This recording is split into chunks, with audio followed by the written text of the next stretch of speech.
So now, just as we are wrapping up in worship, I wanted to say a few words from the heart before I go on sabbatical. I leave today for 3 months of sabbatical. 3.5 years ago, when I was called and I came here, the pastor nominating committee very graciously advocated on my behalf that a sabbatical be put into my agreement here, so that this congregation would add 2 months of clergy renewal leave to my 1 month of vacation that I take. But I felt as I was going that I just wanted to talk from the heart for a minute about why I asked for that, because you are family, and I want to explain this. The first reason why I asked for this was because of my physical health. Many of you know, I had 2 distinct breast cancer diagnoses, 2 years apart, in my mid-40s. And there's just something in my DNA, when you put it together with the stress of work, that loves to create cancer. And so for the sake of my own physical health, I asked that after every 3 years I could take a sabbatical for a while, just to rest and to get restored, to want to stay healthy, to get rebalanced physically and mentally and emotionally and spiritually. So I'm grateful for the chance to do that. Second reason I asked for it was because of the gift of my marriage. David is a great gift to me. As many of you also know, I married late. It's not like we had scheduled it and I didn't show up. I married later in life. After that first cancer, talk about being in the depths, and I would cry out to the Lord, and I was sure there's no way I could keep pastoring, because doing this on my own was too much. I just couldn't do it anymore. And I'd always prayed, though, that the Lord would never set me into a situation for marriage unless I could do more in the kingdom married than I could by dedicating myself as a single person.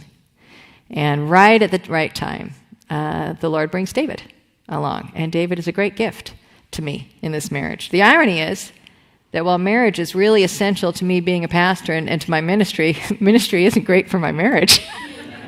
Because the truth is, David's easy to be married to. I'm not so much.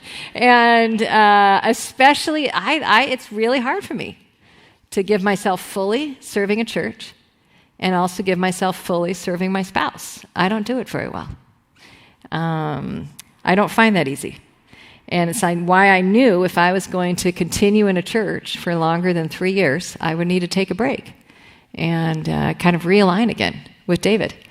And one of the ways that we do that is we love to travel. We go to places where I had family in my life as a single person overseas living, and we explore new places, and we spend a lot of time reading scripture and praying and just being unhurried about that. So this is a huge gift that you're giving to me physically, and a huge gift that you're giving for this marriage to give me this time.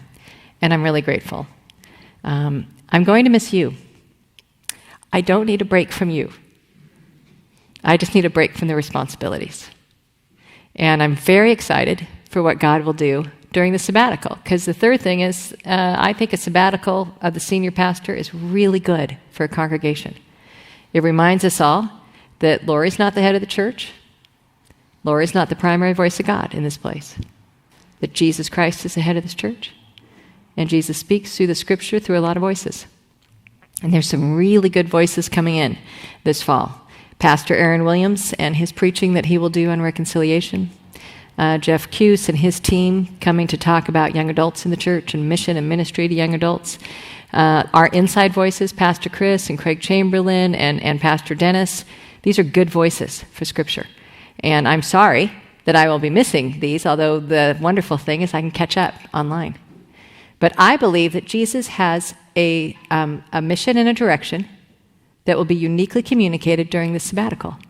And I'm looking forward to find out where Jesus, the head of this church, is taking this church while I'm away and joining back in with you and following him wholeheartedly.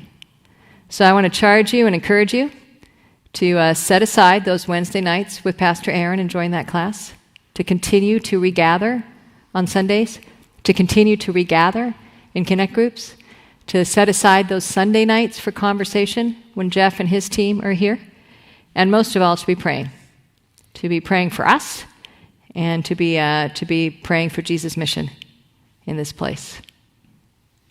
I think I'm going to be prayed for just now, I believe. And then the song we're closing worship with is the hymn, Be Thou My Vision. This was the hymn at my ordination. It's the hymn every time I've been installed in a congregation. And it's the hymn we'll also close worship with.